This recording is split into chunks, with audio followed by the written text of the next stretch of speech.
해마다 해가 바뀌면 도전하는 것들이 아마 있을 겁니다. 올해는 꼭 다이어트를 성공해야지. 올해는 뭐 금주, 금연 뭐 이런 계획들을 세우죠. 근데 도전하는 것 중에 하나가 뭐냐면 성경 읽기일 겁니다. 올해는 꼭 성경을 몇 번 읽어야지. 어디까지 읽어야지. 뭐 얼마큼 읽어야지. 그렇게 해서 새로운 마음을 먹고 성경을 읽으면 보통 어디부터 읽기 시작할까요? 창세기부터. 그 창세기는 웬만한 사람들은 잘 압니다. 그죠? 근데 그렇게 읽어 나간 성경이 꼭 읽다 보면 고비가 찾아와요. 율법이 막 나온다거나, 아니면 지역 이름 혹은 사람 이름이 계속 나온다거나, 뭐 그러면 뭐 마음이 좀 시험이 들죠. 어떤 사람들은 그 부분을 아예 그냥 넘기고 읽는 사람들도 있습니다. 우리가 막 창세기 1장부터 쭉 읽어 나갔다면 이 첫 번째로 만나는 고비가 아마 5장이지 않을까 싶어요. 오늘 읽었던 5장. 왜냐하면 성경 중에서 우리가 도저히 이해되기 힘든, 도대체 이걸 뭐하러 써놨는지 이해하기 힘든 부분 중 하나가 족보거든요. 누가 몇 년을 살고 몇 살에 죽었고 이걸 계속 써놨는데 굳이 이걸 내가 알 필요가 있나? 라는 생각도 들죠. 또 오늘 있는 내용을 보면 800년을 살고 900년을 살았다는데 도대체 이게 말이 되는가 싶기도 하고, 그러면 야, 역시 구약은 어려워. 쉬운 신약부터 읽어야지 하고 신약을 딱 넘어가면 마태복음에서 이제 보면 또 아브라함이 이삭을 낳고 이삭이 야곱을 낳고 야곱은 유다를 낳고 누가 누구를 낳고가 나오면서 야, 성경은 역시 어렵구나라고 하면서 이제 덮어버리는 반복을 뭐 여러 번 해봤을 거라고 봅니다. 오늘은 그 지겨워 보이는 족보를 한번 보려고 합니다. 5장 1절을 한번 같이 읽어볼게요. 5장 1절 먼저 읽겠습니다. 시작. 이것은 아담의 계보를 적은 책이니라. 하나님이 사람을 창조하실 때 하나님의 모양대로 지으시되. 5장을 시작하면서 이것은 아담의 계보, 다시 말하면 족보를 적은 책이다 라고 합니다. 그리고 첫 번째 그 사람이 하나님이 지으신, 하나님의 형상대로 모양대로 지으신 아담이죠. 그 사람입니다. 근데 아담의 계보가 시작이 됐으니까 이제 아마 그 뒤에는 아담의 아들이 등장할 거라고 예상을 합니다. 그죠? 우리가 알다시피 아담의 첫 번째 아들은 누구였죠? 가인이죠. 가인. 둘째 아들은 아벨이었습니다. 근데 이 가인과 아벨 사이에 어떤 일이 벌어졌죠? 가인이 아벨을 죽였습니다. 살인 사건이 벌어졌어요. 그 결과 아벨은 죽어서 없어졌고 가인은 쫓겨났어요. 그래서 아담과 하와는 그 형제간의 살인 사건 때문에 두 아들 모두를 잃었습니다. 죽어서 잃은 아들, 떠나서 잃은 아들. 그래서 아담에게는 이제는 아들이 아무도 남지 않게 된 거예요. 그래서 하나님께서 셋째 아들을 주시죠. 그 세 번째 아들의 이름이 바로 셋입니다. 혹시 세 번째니까 셋이라고 지었을까? 설마 아담이 한글 하나 둘 셋을 그때부터 알고 있었을 거라고 생각하진 않겠죠. 이 셋이란 뜻은 대신하다라는 뜻이에요. 그래서 아벨을 대신해서 주셨다라는 의미입니다. 그래서 여기 아담의 계보를 간단히 보시면, 앞에 그림을 보시면 이제 아담이 가인과 아벨과 셋을 낳았죠. 5장 3절 말씀 같이 한번 읽어보겠습니다. 5장 3절 시작. 아담은 130세에 자기의 모양 곧 자기 형상과 같은 아들을 낳아 이름을 셋이라 하였다. 그래서 아담의 계보라고 그러면 아벨은 죽어서 없으니까 가인의 계보와 셋의 계보로 나뉘어지는데, 성경은 아담의 계보라 그러면 가인의 계보를 말하지 않고 셋의 계보를 말합니다. 그렇다면 동생을 죽이고 떠난 가인은 어떻게 살고 있을까? 가인과 그들의 후손들은 어떻게 살게 될까? 그 이야기가 4장에 잠깐 언급이 돼요. 4장 16절도 한번 같이 읽어보겠습니다. 4장 16절 시작. 가인이 여호와 앞을 떠나서 에덴 동쪽 노 땅에 거주하더니, 여기 보면 가장 중요한 부분이 바로 뭐냐면 여호와 앞을 떠나서라는 부분이에요. 이게 가인의 인생 그리고 그 후손들의 인생을 한마디로 축약한 거라고 볼 수 있습니다. 하나님을 떠난 인생, 하나님 없이 사는 인생, 하나님을 의지하지 않고 하나님을 의식하지 않고 자기 힘만 의지해 살아가는 인생, 그 모든 인생을 여호와 앞을 떠났다라는 말로 이제 축약되어 있습니다. 그럼 이렇게 여호와 앞을 떠나면 그 떠난 사람들의 인생은 어떤 인생이 될까? 가인의 후손들이 있을 거 아니에요. 가인의 후손들이 어떻게 살아왔는지는 성경에 자세히 기록되어 있지 않습니다. 그래서 우리가 알 수는 없지만 그 가인의 후손들의 이름을 가지고 우리가 그들의 삶을 추측할 수는 있어요. 이 시대에 짓는 이름과 우리가 짓는 이름은 좀 다릅니다. 우리는 그냥 물론 이름에 의미를 부여해서 이제 좋은 이름을 짓기도 하지만 히브리 이 문화에서는 그 이름을 짓는 그 의미가 그 사람의 존재를 결정합니다. 성경에 이름을 바꾸는 일들, 이름을 짓는 일들, 이런 일들이 종종 나오잖아요. 그래서 그 후손들의 이름은 보시면 가인의 후손들이 보면 에녹이란 아들을 낳고 에녹이 이랏이라는 아들을 낳고 이랏이 또 무야엘을 낳고 무야엘이 무드사엘을 낳고 무드사엘이 라멕을 낳고 이렇게 이름들이 쭉 소개가 됩니다. 참고로 알아두실 것은 이제 족보에서 누가 누구를 낳고 할 때는 반드시 아들만 말하진 않아요. 건너뛰어서 손자나 증손자를 말하기도 합니다. 그렇게 해도 낳았다라는 표현을 써요. 그래서 이 중간에는 누가 빠져 있을 수도 있습니다. 꼭 그 아버지와 아들과의 관계만을 말하지 않아요. 참고로 알아두시면 되고요. 여기 에녹, 이랏, 무야엘, 무드사엘, 라멕 이런 이름들의 뜻을 보면 인생이 허무하다는 인생 무상, 하나님께 매를 맞았다, 벌을 받았다, 하나님께 버림받았다, 저주받았다, 나는 강한 자다라고 하는 그런 의미들을 가지고 있습니다. 쉽게 말하면 그런 뜻이에요. 에녹이 자식을 낳아 길러보니까 인생이 허무하다는 걸 깨달았던 것 같아요. 그래서 그 아들의 이름을 인생 무상이라고 하는 이랏이라고 짓고, 또 이랏은 또 그 살다 보니까 우리의 인생이 하나님께 저주받은 인생이다 생각이 드니까 또 아들을 또 그런 의미의 이름을 짓고, 그런 식으로 이제 이름이 지어진 겁니다. 그럼 이렇게 하나님께 매를 맞고 버림받고 저주받고 인생은 허무한 인생이라고 고백을 하게 되고 하는 이런 인생들에 보면 이들의 인생이 그럼 가난하고 병들고 실패하고 이런 인생을 살았던 걸까? 그래서 그들이 그 삶의 결론을 우리는 하나님께 벌을 받았다, 매를 맞았다, 버림받았다, 인생은 허무하다 이렇게 이해한 걸까? 라는 생각이 들 수도 있죠. 근데 조금 더 보면 사실 그렇지 않습니다. 여기 마지막에 나오는 라멕이라는 이름, 지난주에도 설명을 드렸습니다. 라멕이라는 이름의 뜻은 나는 강한 자라는 뜻이에요. 그래서 최초로 부인을 2명 얻은 일부 다처를 도입한 인물이 라멕이라는 인물이라고 그랬죠. 그리고 자기 몸을 상하게 했기 때문에 한 결과로 상대방 소년을 죽였던 강한 힘을 가진 자가 라멕이었습니다. 그 라멕의 자녀들이 성경에 소개가 돼요. 보면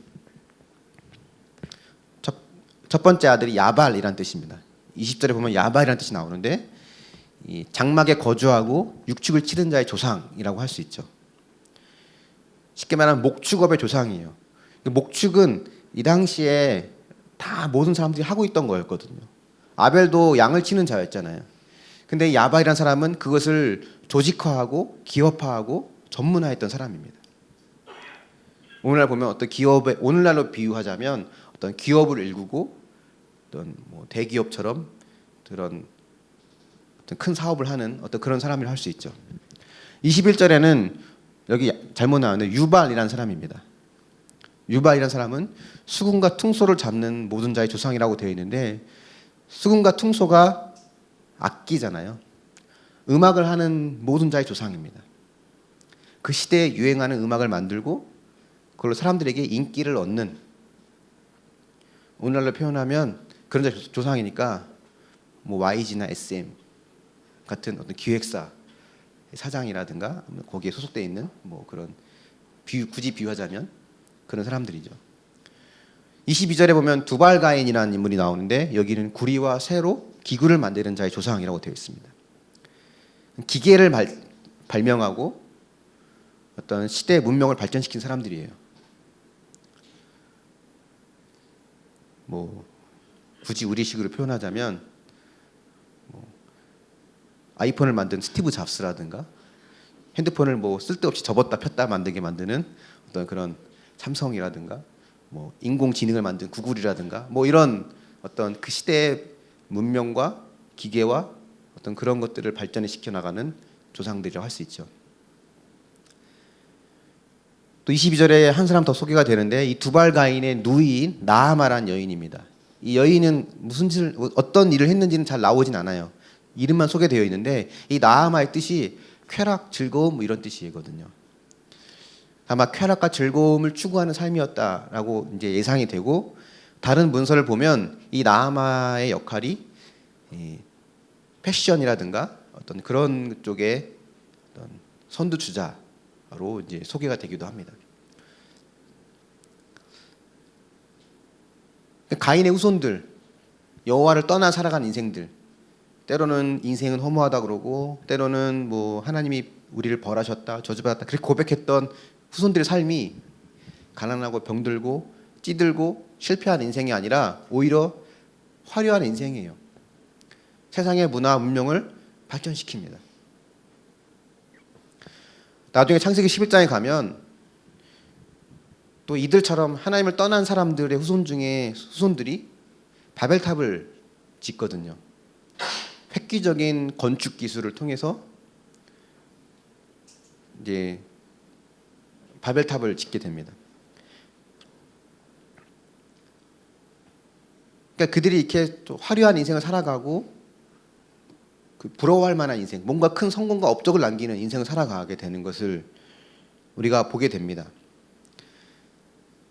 근데 실제로 오늘날 돌아가는 세상도 가만히 들여다보면 획기적인 문명의 발전, 문화의 발전 이런 걸 가져오는 사람들, 시대를 앞서가는 어떤 문명을 발달시키는 이런 사람들은 뭐 대부분은 하나님과 상관없는 사람들에게서부터 나온다는 거예요. 다 그런 건 아니지만 대부분 이제 그런 여기 나와 있는 기업, 우리로 말하면 연예, 뭐 문화, 또 기계 그런 산업 발전 이런 쪽에서 선두주자 역할을 하는 사람들을 보면 뭐 소수를 제외하고는 대부분은 하나님과 상관없는 자들, 쉽게 말하면 여호와 앞을 떠난 가인들의 후손들의 삶의 모습이라 할 수 있습니다.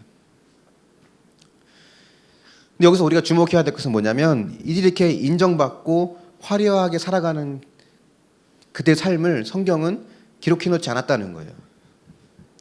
여기 나와 있는 야발, 유발, 두발가인 이런 사람들도 그들이 어떤 사람이라고 하는 그들의 존재를 설명해 놓긴 했지만 그들이 구체적으로 어떤 일을 했는지, 그 후손들이 어떤 업적을 남겼고 그들 통해서 이 세상이 어떻게 발전되어 왔는지 어떻게 보면 중요하게 보이는 그 사실들을 성경은 기록해 놓지 않고 있습니다. 이게 뭘 의미할까? 왜 성경은 그분에서는 기록해 놓지 않았을까? 세상의 그 화려한 성공과 업적 이것들이 중요하지 않다는 게 아닙니다. 이걸 다 무시하자는 게 아니라 이것들이 우리 인생의 목적이 되어갈 때 하나님 없이 그것이 내 안에서 하나님의 역할을 하고 그것이 내 삶의 중요한 삶의 목적이 되어갈 때 그건 하나님 앞에 의미가 없다는 거예요.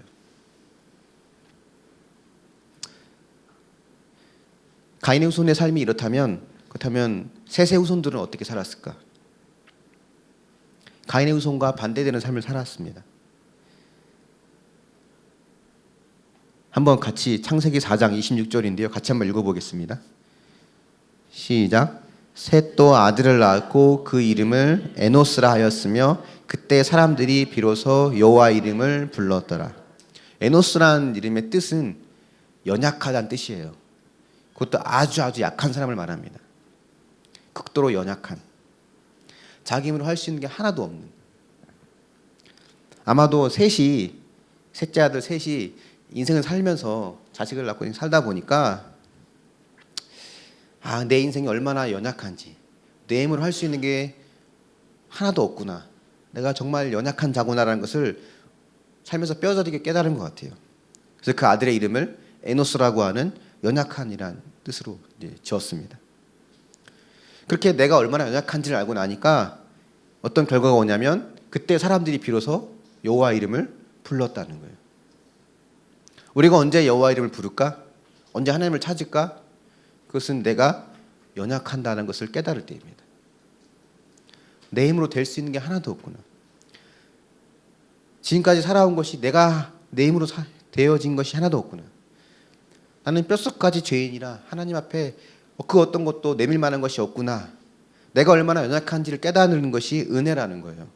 왜냐하면 그래야 우리는 하나님을 찾기 때문에 그렇습니다. 그래야 여호와 이름을 불러요. 우리는 죄인이라서 조금만이라도 내게 기댈 만한 뭔가가 있으면, 그게 아무리 사소한 걸 할지라도 조금이라도 기댈 만한 것이 있으면 하나님이 아닌 그것을 기대합니다. 거기에 기대입니다.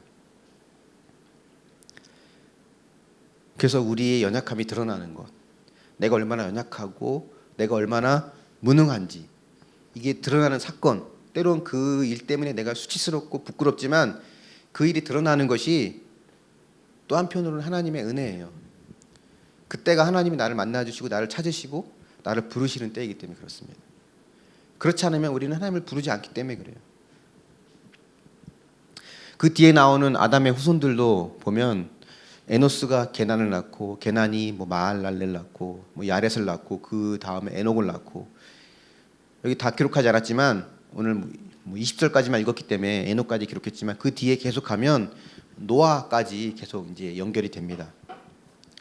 근데 이 후손들의 이름을 보면 이런 뜻이에요. 하나님의 소유, 하나님의 종, 하나님을 예배하는 자, 하나님을 찬양하는 자, 섬기는 자, 이런 의미들이 다 있어요.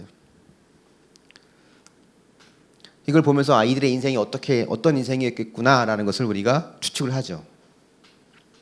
자신이 얼마나 연약한 자인가를 인정하고 하나님의 은혜를 의지해 살아가는 사람들, 그리고 그 은혜를 찬양하고 그분을 예배하고 또 섬기고 하는 사람들의 삶이라는 거예요. 그럼 이렇게 믿음 좋은 사람들, 주님을 찾고 의지하고 사는 사람들의 삶은 어땠을까? 하나님과 상관없이 살아가는 그들도 화려하고 멋지게 살아갔는데 인류의 문명을 발달시키고 앞당기고 문화를 발전시키고 큰 업적과 성공을 이루어가고 하는 그런 하나님 가인의 후손들도 있었는데 적어도 그들보다는 더 멋지고 나은 삶을 살아야 되지 않을까라고 우리가 기대하기 쉽지만 성경은 그렇게 기록해 놓지 않습니다. 5장 족보에 우리가 아까 읽었던 20절까지 읽었던 내용들을 보면 그들의 삶은 매우 평범해요. 몇 살에 누구를 낳고 몇 년을 살다가 몇 살에 죽었고, 거기 기록된 일은 애 낳고 죽은 것밖에 없습니다. 낳고 죽은 것밖에 없어요. 다시 말하면 그들이 내세울 만한, 자랑할 만한 일이 없었다는 것 같아요. 세상을 변화시킬 만한 획기적인 것도 그런 업적을 이루지도 않은 것 같습니다. 사실 근데 그들이 뭘 했는지 정확하게 기록해 놓지 않았어요. 정확한 의미는 그들이 해놓은 게 없다가 아니라 그들이 왜 해놓은 게 없겠어요. 애만 낳았겠습니까? 그 나름대로 뭔가 한 일이 있을 거예요. 하지만 그 뭔가 한 일을 성경은 기록하지 않았습니다. 왜 기록하지 않았냐면 기록할 이유가 없기 때문에 그래요. 기록할 가치가 없기 때문에 그렇습니다.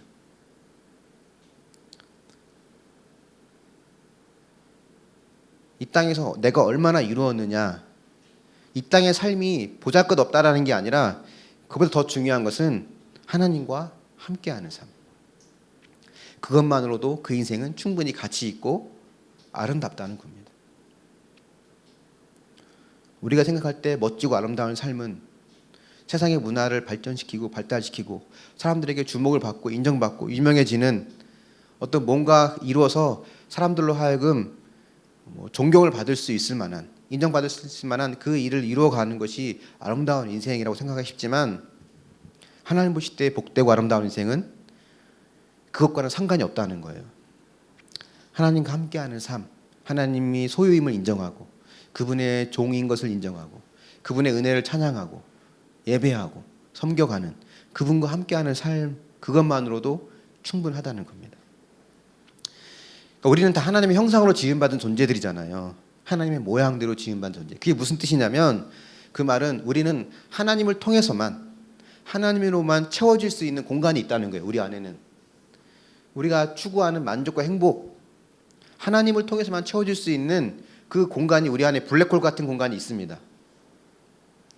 근데 세세 계열들, 여기 나와 있는 사람들은 그 공간을 하나님으로 채워간 사람들이에요. 그 빈 공간을. 근데 앞에 봤던 가인의 계열들, 그들은 하나님을 떠나 살아가는 그 인생들은 하나님이 아닌 다른 것으로 자신 안에 있는 빈 공간을 채워가는 사람들이라는 겁니다. 때론 돈으로, 명예로, 쾌락과 즐거움으로, 강한 힘과 권력으로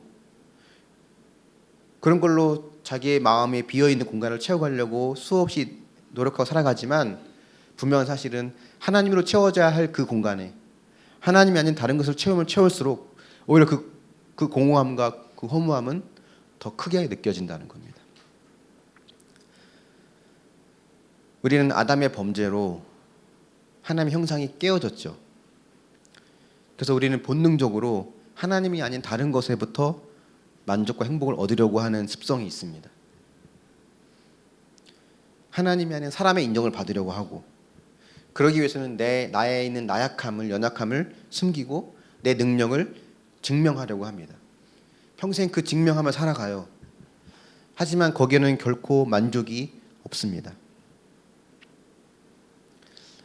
이렇게 하나님을 믿는 우리가 하나님의 소유임을 인정하고 하나님을 찬양하며 예배하며 그분의 은혜를 기억하고 섬기며 살아가야 될 우리가 평생 내 연약함을 숨기고 내 능력을 증명하며 살아간다면 그 인생이 얼마나 고단하고 피곤하겠습니까?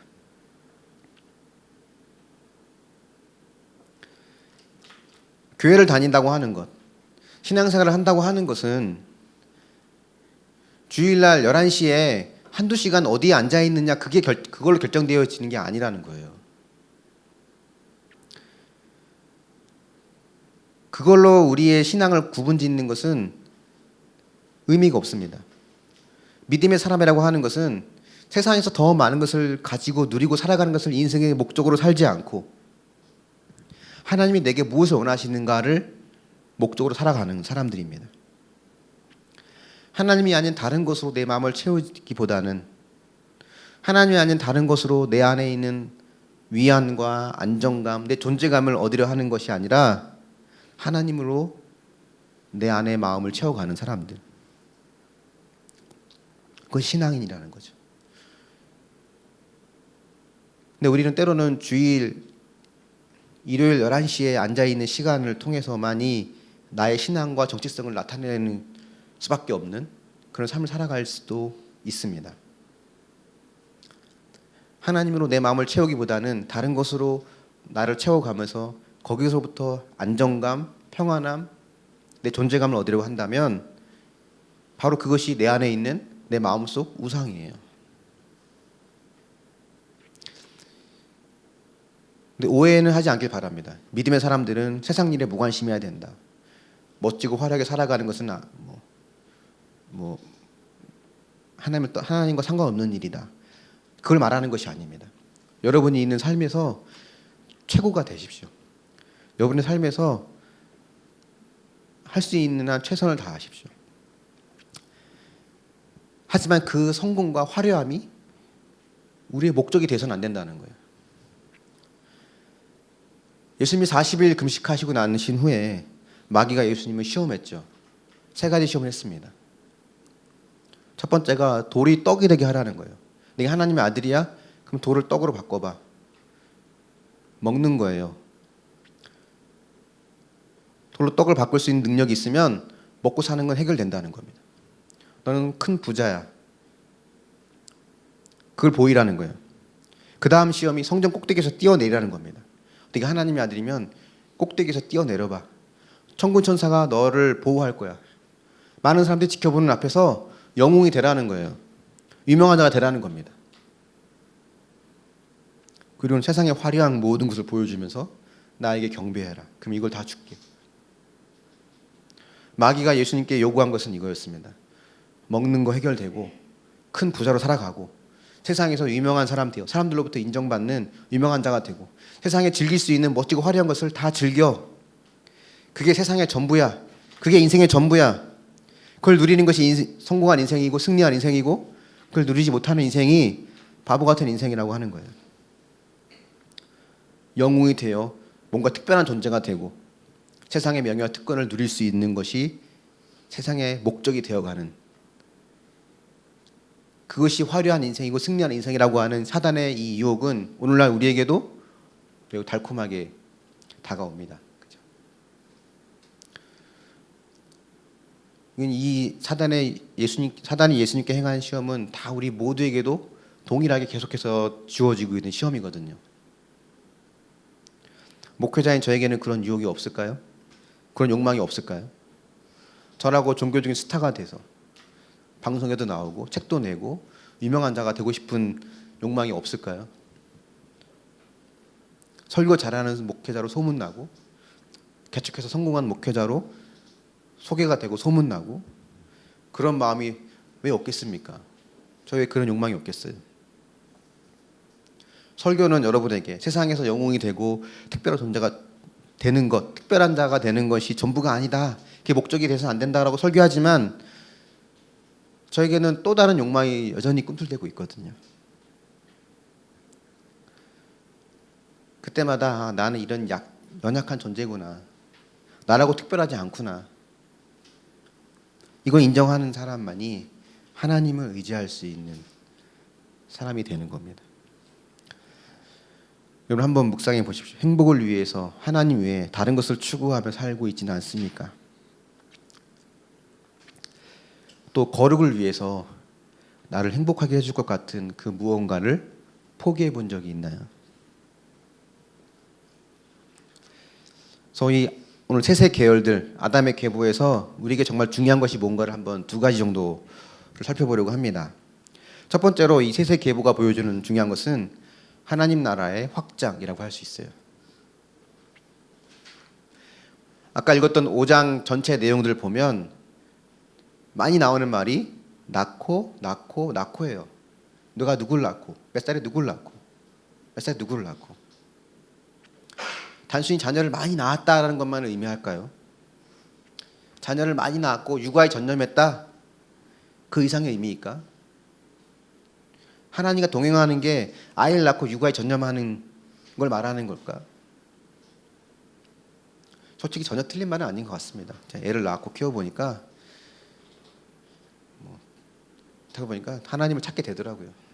어쨌든 근데 단순히 그 낳고 육아에 전념하라 그 이상이 그것만을 말하지는 않습니다. 그 이상의 의미가 있죠. 여기 낳는다고 하는 것은 단순히 육적인 자녀를 말하는 것이 아니라 영적인 자녀, 믿음의 자녀를 말하는 겁니다. 하나님을 의지하고 그 은혜를 사모하고 그분의 도우심 아래 심령이 가난한 자가 되어 그분의 자녀로 살아갈 수 있는 그 하나님을 의지하는 그 신앙을 낳고의 삶으로 이어가게 하라는 거예요. 그게 우리의 중요한 사명입니다. 예수님이 우리에게 주신 명령과 같아요. 모든 족속으로 제자를 삼아라. 아버지와 아들과 성령의 이름으로 세례를 주고 내게 가르쳐 분부한 모든 것을 지키게 하라. 모든 족속으로 제자를 삼으라고 했던 이것이 바로 낳고의 삶입니다. 먼저는 여러분의 자녀가 여러분의 영적인 제자가 될 수 있길 바랍니다. 자녀가 없는 분, 결혼 안 한 분들은 여러분 영적인 자녀가 많아졌으면 좋겠어요. 결코 쉬운 것은 아닙니다. 오히려 육적인 자녀보다 영적인 자녀를 낳는 게 더 어려워요. 육적인 자녀는 내 새끼라도 되지. 한 영혼이 거듭나고 그 영혼이 신앙 안에서 바르게 자라기까지는 얼마나 많은 해산의 수고와 인내와 그 고통이 있는지 모릅니다. 그래서 낳고로 이어졌던 이 삶이 단순하고 평범해 보이지만 이게 쉬운 삶은 결코 아닙니다. 여러분에게 주어주신 영적, 육적 자녀들에게 여러분이 낙호의 삶으로 그 신앙을 이어갈 수 있도록 여러분이 그 믿음의 삶을 살아낼 수 있길 바랍니다. 두 번째로 우리에게 중요한 게 뭐냐면 일상에서의 하나님과 동행이에요. 낳고 낳는 삶 특별하진 않아요, 사실. 결혼하면 애 낳는 게 자연스럽고 애 낳으면 또 그 애가 또 결혼해서 애 낳는 게 자연스럽죠.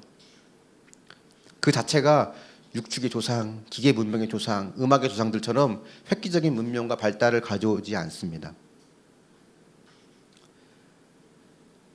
근데 낳고 하는 이 지극히 평범한 삶이 우리의 일상에서 하나님이 나를 만나주시는 거룩한 통로가 되고 장소가 될 수 있다는 거예요. 그럼 하나님 만나려면 어디로 가야 할까요? 하나님 만나러 어디로 갑니까? 교회로 가야 되나요? 기도원으로 가야 될까? 하나님 만나러 수도원으로 가야 될까? 물론 그런 곳을 통해서 하나님 만나기도 합니다. 우리가 특별한 기도 제목을 갖고 교회나 기도원을 가서 하나님께 매달리기도 하죠. 근데 그게 우리 일상은 아니잖아요. 365일에. 그런 경우도 있지만 하나님은 일상에서 내가 낳고 키워가는 일상의 삶에서 하나님 우리를 만나기를 간절히 고대하신다는 거예요. 복음서에 보면 예수님이 사람들을 만나는 장소가 나오죠. 어디서 가장 많이 만나는 줄 아십니까? 회당, 성전 아닙니다. 길 위에요. 거리 위에서. 산에서 내려오는 도중에, 배에서 내려오는 도중에, 어느 집을 향해 가버나움으로 향하는 중에, 갈릴리로 가는 도중에, 누구 집으로 가는 도중에, 다 어디 가는 길 위에서입니다. 주님은 길 위에서, 거리 위에서 사람들 만나는 걸 좋아하셨어요. 왜냐하면 성전이나 회당에서는 만날 수 없는 다양한 사람들을 거기서 만날 수 있거든요. 그들과 많은 이야기를 나누셨습니다. 그들에게 하나님 나라를 소개해 주시고 천국의 비밀을 말씀해 주시고 아픈 마음을 위로해 주시고 그들의 이야기를 들어주시고 병든 몸을 치료해 주시고 그들의 눈높이로 그들의 언어로 그들의 일상에서 그들과 함께 하셨어요. 예수님이 사용하신 언어를 한번 보세요. 어려운 전문 용어, 하늘나라 언어를 쓰지 않습니다. 요즘 의학 드라마를 보면 도대체 전문 용어가 어찌 그리 많이 나오는지, 도대체 자막이 없으면 뭔 말인지 알 수가 없는, 그냥 응급실이라고 하면 될 거를 왜 그렇게 ER이라 그러고 수술실로 하면 될 거를 쉬운 말 놔두고 뭐 이렇게 어려운 말을 골라 쓰는지 이해가 안 되는데, 예수님은 길 위에서 만나는 사람들에게 길 위의 이야기로 말씀해 주십니다. 저기 피어있는 꽃을 봐라. 저 들에 피어있는 풀을 봐라. 저 하늘의 새를 봐. 길을 한 농부가 씨를 뿌리는 것을 본 적 있니? 길에서 길 위를 가다가 강도 만난 사람들의 이야기 한번 들어볼래? 예수님이 찾아와서 만나주시고 하나님의 나라를 꿈꿀 수 있게 해주시고 우리 마음을 소생시켜 주신 그 삶의 현장이 바로 길입니다. 우리 시대로 각색하면 여러분이 있는 일상의 삶이에요. 일상의 삶입니다. 레위기에 보면 이런 말씀이 있어요. 내가 거룩하니 너희도 거룩하라. 그러면서 제물은 이렇게 바쳐야 돼. 예배는 이렇게 드려야 돼. 안식일엔 이런 거 하면 안 돼. 절기 때는 이런 걸 해야 돼. 이걸 먹으면 돼. 이건 먹으면 안 돼. 여기 손 대면 안 돼. 부터 다양한 613가지의 율법 조항들이 있죠. 근데 거기서 멈추지 않고 길 위에서 만난 고아와 과부를 그냥 지나치지 마라. 밭에 곡식을 다 베지 말고 남겨둬. 나그네들이 먹을 수 있게 남겨둬라. 길을 가다가 다친 소가 있으면 치료해주고 주인을 찾아줘. 누가 양을 잃어버렸으면 갖지 말고 주인을 찾아줘. 너희가 만나고 있는 그 이웃을 사랑해야 돼. 교회 안에서 예배드리고 찬양하고 기도하는 삶, 그 삶을 벗어나서 길 위에서 만나는 사람들과 어떻게 관계를 맺고 그들을 어떻게 사랑하고 그들과 어떻게 살아가는가. 그게 하나님 보시는 거룩이라는 거예요. 거룩함은 교회에 모여서, 성전에 모여서, 회당에 모여서 예배드리는 것으로 완성되지 않습니다. 그건 시작일 뿐이에요.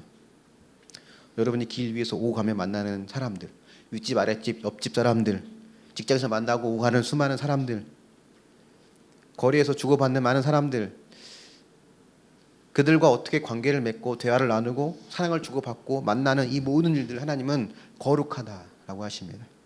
그리고 그 안에서 우리를 만나기를 하나님은 원하십니다. 여러분의 길 위가 어디인지 한번 생각해 보십시오. 여러분의 일상은 어디입니까? 그 일상에서 만나는 사람들을 생각해 보십시오. 그들이 갖고 있는 고뇌와 고민과 아픔과 눈물이 여러분 마음에 들어오시나요? 그들을 향해 있는 하나님의 마음을 여러분 볼 수 있습니까? 아니면 내 코가 석자라, 내 힘든 것도 벅차서 다른 어떤 것도 눈에 들어오지 않고 있지는 않을까요?